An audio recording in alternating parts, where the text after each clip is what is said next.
ওরা বলছে আপনার উপর রাগ ছিল, কিন্তু আপনার সামনে এসে আমাদের রাগ পানি হয়ে গেছে। আলোচনা করে ভুল হয়ে থাকে, আমরা ভুল স্বীকার করি। The sun rises every day. We can get out of the gutter. যদি আমরা ফিরে যাই, তখন আপনার খুশি হতে পারবে। এই কণ্ঠটি ওবায়দুল কাদেরের। সম্প্রতি একটি অডিও কলেই উঠে এসেছে এই চাঞ্চল্যকর হুমকি। হ্যাঁ, দীর্ঘ 9 মাস নিখোঁজ থাকার পর এক প্রকার নাটকীয় ভঙ্গিতেই প্রকাশ্যে এলেন পতিত স্বৈরাচারী আওয়ামী লীগ সরকারের এক সময়ের শক্তিমান সাধারণ সম্পাদক ওবায়দুল কাদের। কেসারেন শেকড় থেকে শিখরে। স্ত্রী সহ বাথরুমে 5 থেকে 7 ঘন্টা আত্মগোপনে থাকার প্রসঙ্গে কথা বলে ভাইরাল একটি সাক্ষাৎকারের পর যখন দেশ জুড়ে প্রশ্ন, ঠিক তখনই ইউটিউব চ্যানেল নাগরিক টিভিতে প্রবাসী সাংবাদিক নাজমুস সাকিবের সঙ্গে একটি টেলিফোন আলাপচারিতায় অংশ নেন কাদের। তবে এই সাক্ষাৎকার ছিল শুধুই প্রশ্ন উত্তর নয়, এ ছিল এক ক্ষমতাচ্যুত শাসকের ভেতর জমে থাকা রাগ, অহংকার ও হুমকির আগ্নেয়গিরির বিস্ফোরণের দলিল। সাক্ষাৎকারে দেখা যায় 16 বছর ধরে যিনি অভ্যস্ত ছিলেন প্রশ্নহীন পরিবেশে মিডিয়া পরিচালনায়, তিনি এবার কিছু সত্যভিত্তিক প্রশ্নের মুখে পড়ে ভেঙে পড়েন মানসিকভাবে।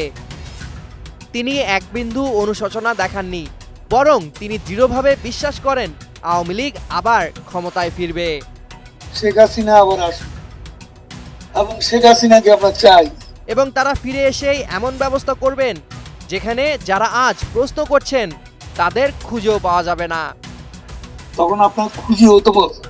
নাজমুস সাকিব যখন কঠিন প্রশ্ন করেন 2018 ও 2024 সালের রাতের ভোট ও ডামি নির্বাচন, দুর্নীতির বিস্তার, দেশত্যাগী নেত্রী শেখ হাসিনার দায় ও অনুশোচনা নিয়ে, তখন কাদের রাগান্বিত কণ্ঠে বলেন, আপনি নিজেই পালাবেন, আপনি পার্শিয়াল জার্নালিস্ট। তিনি বলেন, প্রশ্ন করে কি হবে, আপনি তো সেটা লিখতে পারবেন না, দরকার কি আমার ইন্টারভিউ। এই কথাগুলো কেবল হঠাৎ বলা কিছু শব্দ নয়, এ যেন সেই পুরনো স্বৈরতান্ত্রিক ধাঁচেরই পুনরাবৃত্তি, যেখানে সাংবাদিকতা মানেই রাষ্ট্রদ্রোহ, প্রশ্ন মানেই শত্রুতা। শুধু তাই নয়, ওবায়দুল কাদের দৃঢ় কণ্ঠে বলেন, আজকে অপিনিয়ন পোল নেন, মানুষ শেখ হাসিনাকে আবার চায়। অর্থাৎ তিনি মনে করেন দেশবাসী এখনও সেই নেত্রীকে চায় যিনি নির্বাচনবিহীন শাসনের মাধ্যমে মানুষের ভোটাধিকার কেড়ে নিয়েছিলেন এবং বিপরীত মতকে দমন করেছিলেন। এমনকি যখন সাংবাদিক শেখ হাসিনার এই পলায়নকে লজ্জাজনক রাজনৈতিক অধ্যায় হিসেবে উল্লেখ করেন, তখনও কাদের বলেন, আমি সেটা মনে করি না, কারণ তাদের সেদিন প্ল্যানই ছিল তাকে কিল করবে। এই সাক্ষাৎকারটি স্পষ্ট করে দেয় ওবায়দুল কাদের বা আওয়ামী লীগের কাছে আজও আত্মজিজ্ঞাসা বলে কিছু নেই, আছে শুধু পুনরুদ্ধার পরিকল্পনা এবং একটি ভয়াবহ হুমকি। আমরা যাই করব, দেশে গিয়ে করব।